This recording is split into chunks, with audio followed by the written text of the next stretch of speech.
What's up, family? It's Clifton Pope with HFWB, and today we're going to be talking about a topic that gets a lot of hype, a lot of confusion, and honestly a lot of bad advice: fasting. Now, I'm going to clear something up right from the start. Fasting is more than just not eating for a while. It's a stressor, tool, a pattern that could either help or hurt you depending on who you are, how you do it, and what your body and lifestyle actually needs.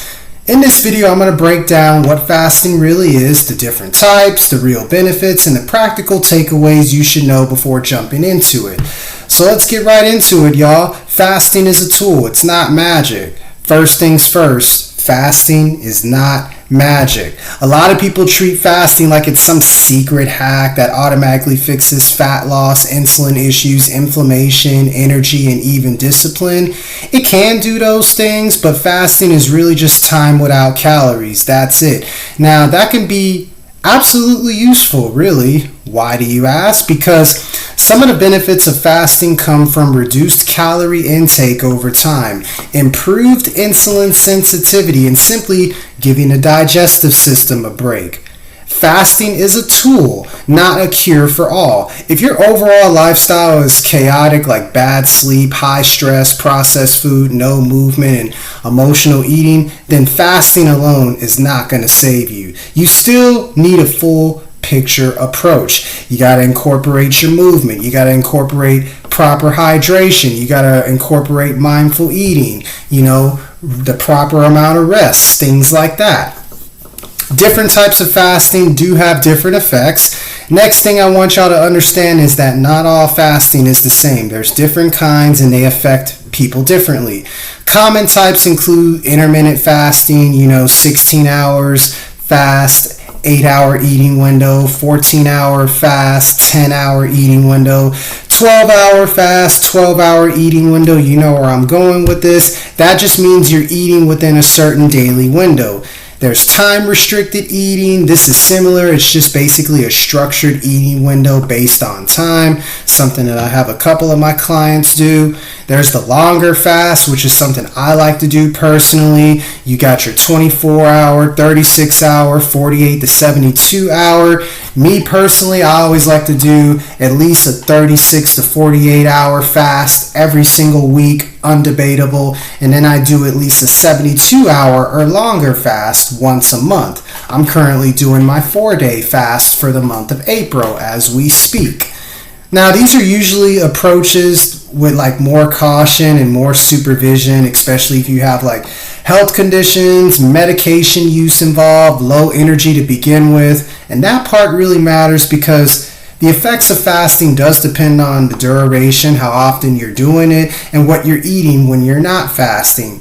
Because if you fast for 16 hours and then eat like chaos for 8, that's really not helping the way people think that it is. Let's just be honest there. Because when you break down the metabolic benefits on why fasting can help some people, here's the upside. For many people, fasting can offer real metabolic benefits, better insulin sensitivity. Fasting can help some people improve how their body responds to insulin, which can support better blood sugar control, less energy crashing, less constant hunger.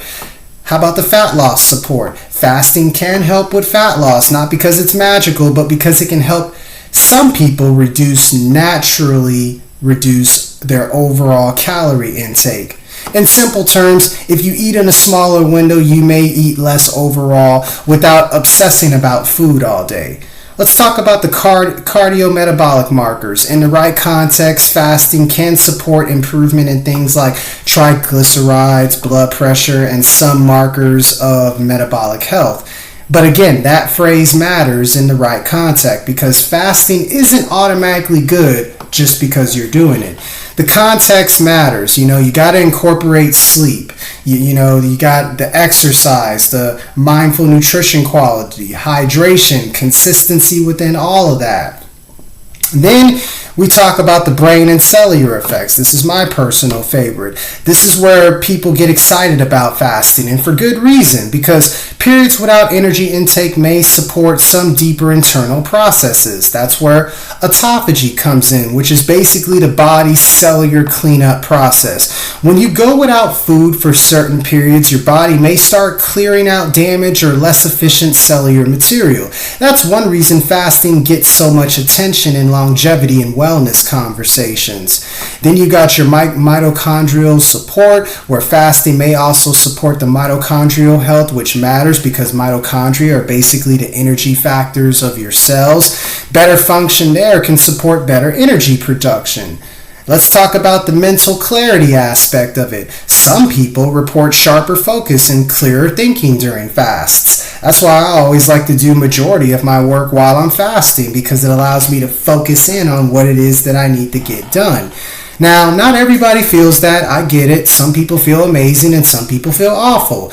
So don't force someone else's experience onto your body.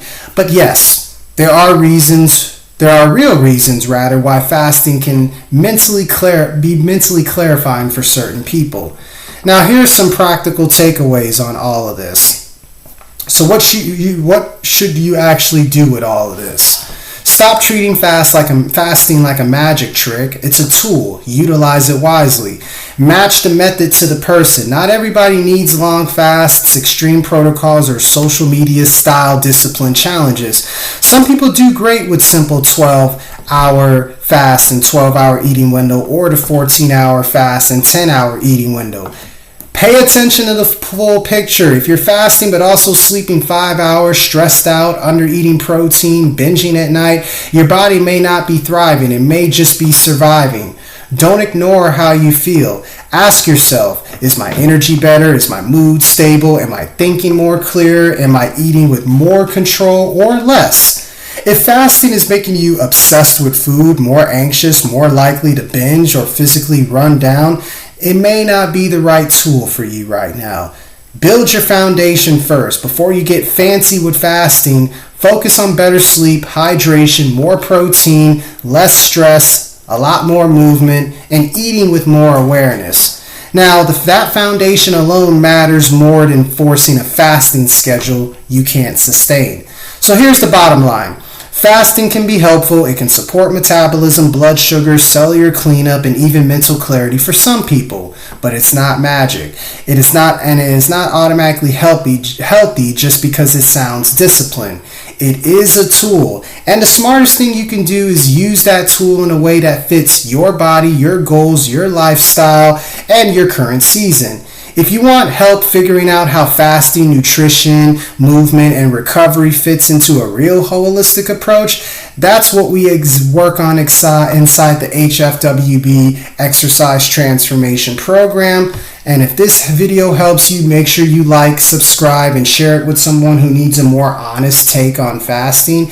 And if you want to go deeper, reach out to me and we'll build a plan that actually works for your life. Based on that free consultation we can make happen. And again, this is Clifton Pope with HFWB approving this message. And remember, y'all, fasting is a tool, not magic. Utilize it wisely. Peace and love, y'all.